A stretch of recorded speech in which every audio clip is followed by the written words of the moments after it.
هومن جان سلام، صبحت بخیر. سلام محمد جان، منم سلام میکنم به شما همکاران عزیزتون تو رادیو فردا و همه هموطنای عزیزم تو هر جای دنیا که هستن. هومن، یادم میاد اولین باری که ما با هم صحبت کردیم هولوش تولید یک آلبومی بود که بر روی اشعار مولانا تو کار آهنگسازی انجام داده بودی. کار خیلی دشواری بود، اما بلافاصله بعد از اینکه خب این آلبوم اومد بیرون منتشر شد با صدای خانم شهره معاونیان، یک دفعه بله. تو شروع کردی به خوندن. چی شد از آهنگسازی فکر کردی که حالا باید خودت هم بخونی؟ من محمد جان سالیان زیادیه که در واقع کار خوندن رو انجام میدم، ولی تا حالا واقعیتش فرصتش نشده بود که کاری برای خودم ضبط بکنم. بعد از اینکه به حال برای خانم شهره کار کردیم، به حال آلبوم منم در دست تولید بود با کاوه یغمایی عزیز. مدتی که داشتیم روی آلبوم خانم شهره هم کار می‌کردیم، روی اونم کار می‌کردیم که آهنگ‌ها رو من ساخته بودم و کاوه لطف کرده بود که تنظیمشون کرده بود. این آلبوم نتیجه شد آلبومی به اسم بیداری. به هر حال کار اولم بود، یه میوزیک ویدیو هم براش ساختیم و اینا. چرا اسم بیداری رو اصلا برای آلبوم گذاشتی؟ یعنی اینکه خودت آدم شب زنده‌داری هستی؟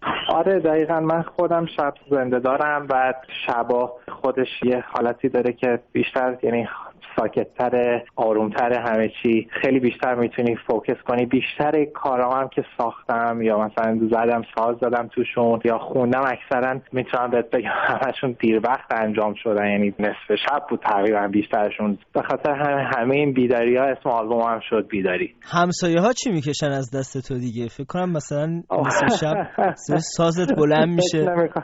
فکر نمی‌کنم زیاد خوشحالن از من، ولی دیگه باید بسازن دیگه، کاری دیگه نمیتونم بکنم. پس خوبه هنوز تبعیدت نکردن مثلا به بیابونای اطراف ونکوور. مثلا اونجا ونکووری دیگه؟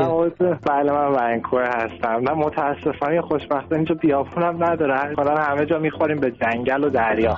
من از تو دورم ولی صبورم تو این شب تو، ای نورم من که شکسته این غرورم.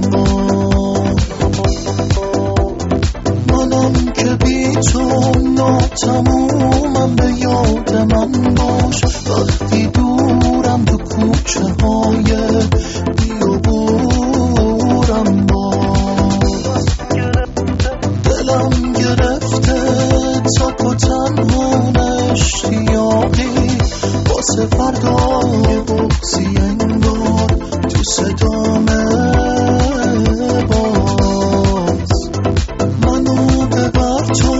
تا بی نهایت یه راه دورو، یه جاده سرنم که کردم به شونه ها تا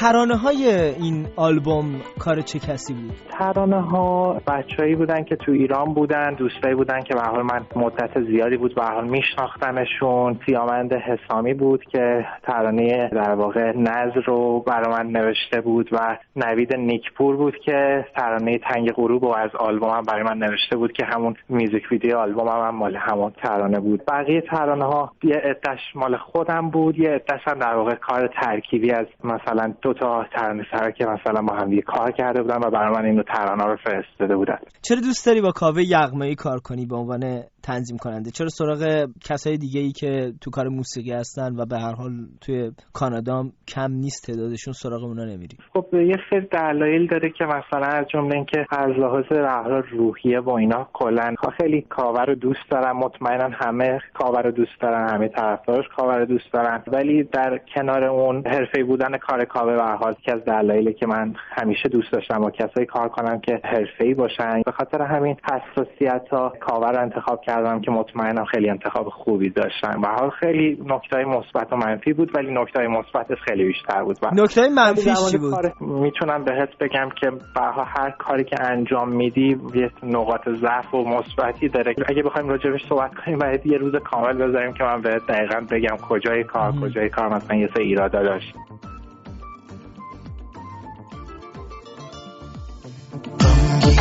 غمگینم میدونی، واسه تو من میمیرم میدونی، دستاتو میگیرم میدونی، عشقو از چشمای من میخونی، دلگیرم به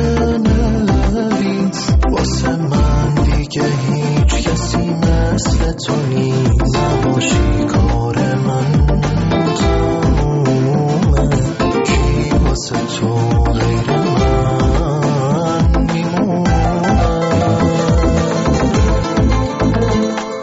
یه قصه مونده تو دلم یه راز بین من و تو کاوه میدونیم که بیشتر به عنوان یک خواننده و حتی نوازنده و موزیسین سبک راک شناخته میشه و این فکر نمی کنی که روی کار تو که بیشتر یه کار پاپه و استیلت خب خیلی نزدیک به مثلا موسیقی ترنس گاهی اوقات هاوس این تأثیر نمیذاره رو کار تو وقتی از یک تنظیم کننده استفاده میکنی که بیشتر اون سبک رو پی میگیره؟ من خیلی موافقم با این قضیه که آره به حال همه یه موزیسین راک خیلی خوب میتونه موزیک راک رو خیلی خیلی خیلی بهتر از موسیقی دیگه تنظیم کنه یا بسازه، ولی میتونم بهت بگم که کاوه این قابلیت رو داشت و داره که مثلا موزیکایی که حتی اگه سبک خودش هم نیست و خوب درست بکنه. من موافقم که به حال کاوه یه موزیسین راک، کاری که مثلا اگه دقت کنین تو آلبوم من 2-3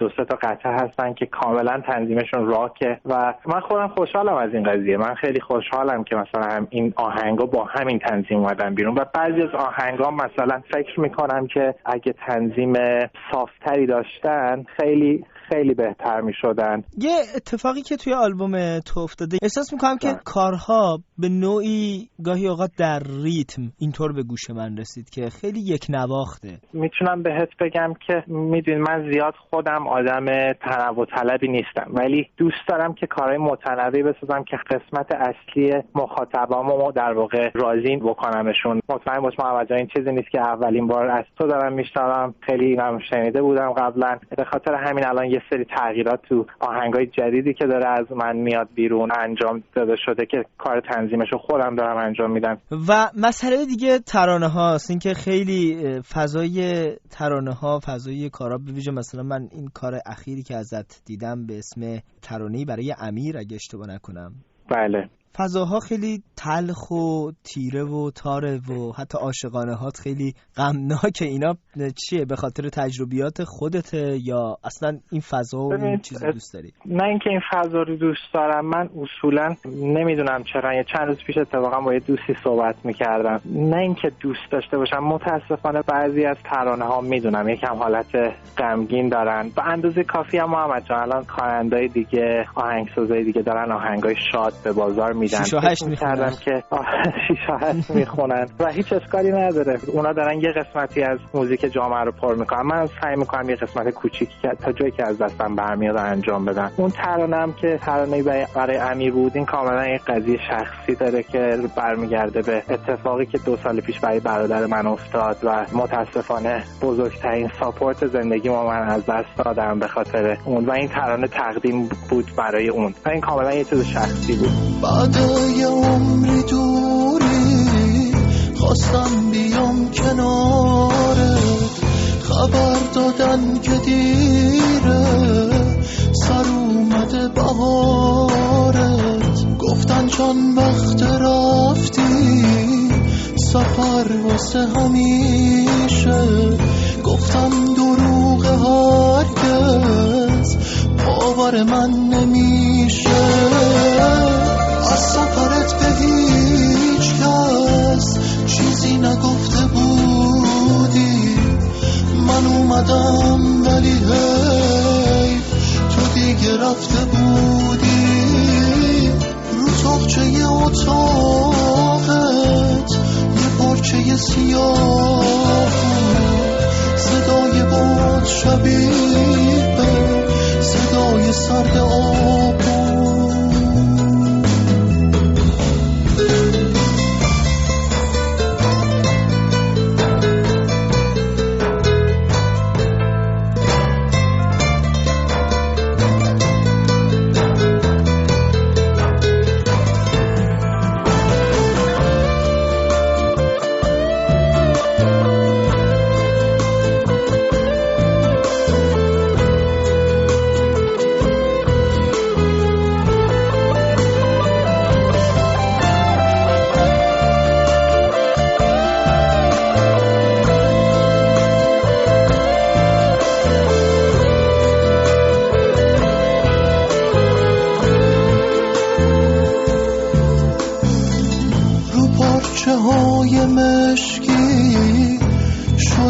دوباره خیره اسم تو رو نوشتن، یعنی که خیلی دیره. میگن که اشتباه بود، میگن که خسته بودی، میگن روزای آخر خیلی شکسته بودی. برو سفر سلامت برادر غریبم، بعد تو گریه هاشو تو تنهایی نصیبم. اینجا برای تو بود یه دنیای غریبه، حالا بگو عزیزم بهشت به چی شبیه.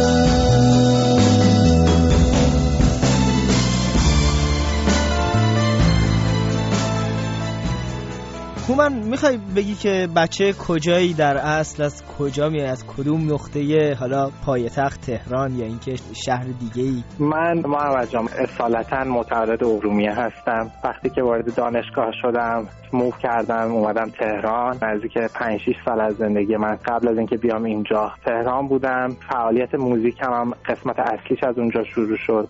با خواننده‌های مختلف تو ایران آشنا شدم، با آهنگسازای مختلف تو استودیوهای مختلف کار ضبط کردم، ولی هیچ وقت قسمت نشده بود کاری برای خودم انجام بدم. برای خواننده مختلف ساز زدم، آهنگ ساختم، ولی دیگه این دفعه نوبت خودم بود. خب تو اشاره کردی که آذری هستی، میخوای یه صبح بخیرم به آذری به شنونده های ما بگی؟ بله حتما، چرا که نه. من صبح بخیر دیرم تمام آذری شنونده‌لاره رادیو فردا گلاغاسان نرا. امیدوارم که همیزون حالی اخساله. خب میخوای حالا یکی از کارات که به نظرت میاد که میتونه اول صبح انرژی بده به شنونده ها رو انتخاب کنی که ما پخش کنیم؟ میتونید کار همون تنگ غروبو که کار تنظیمش هم کاوه یغمایی عزیز انجام داده براشون پخش کنید. امیدوارم که لذت ببرن، روز خوبی استارت کنن، هر جا که هستن خوشحال و سلامت و سالم باشن. البته این آهنگ مال من نیست، این آهنگ کاور آهنگی هست که آهنگسازش اسمش هست اکراچ، ترانه‌اش هست مال نوید نیکپور عزیز.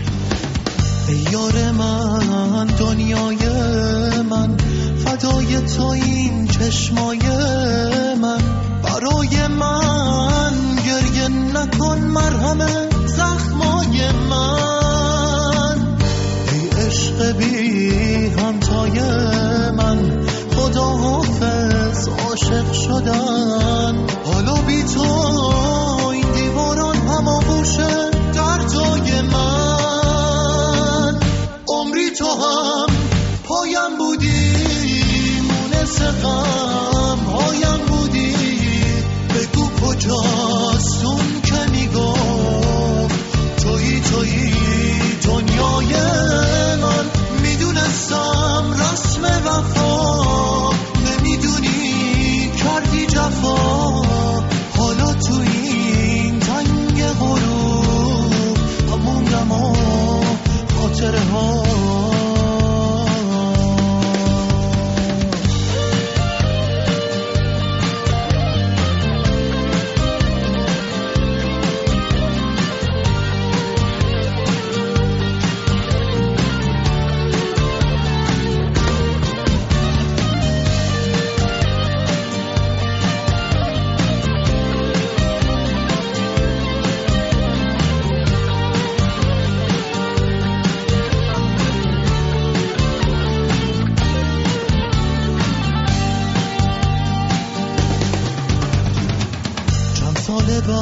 بعد روزای پیری وقتی سراغ از من میگیری، بپرس از خود چه ها کردم، اونو با کی رها کردم.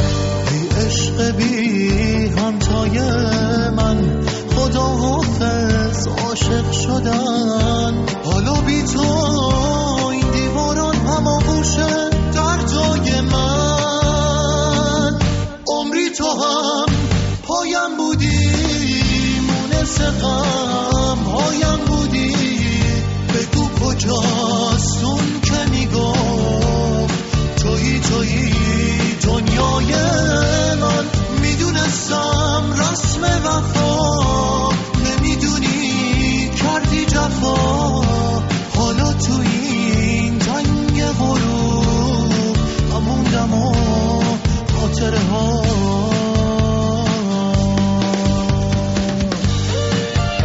ندایت میکنم با عشقهایم ای تنهای من. بیا امشب به بالین نگاه سوگوار من. ببین اینجا میون سایه های مبهم تردید تو را میخواهد این آشفت قلب بیقرار من.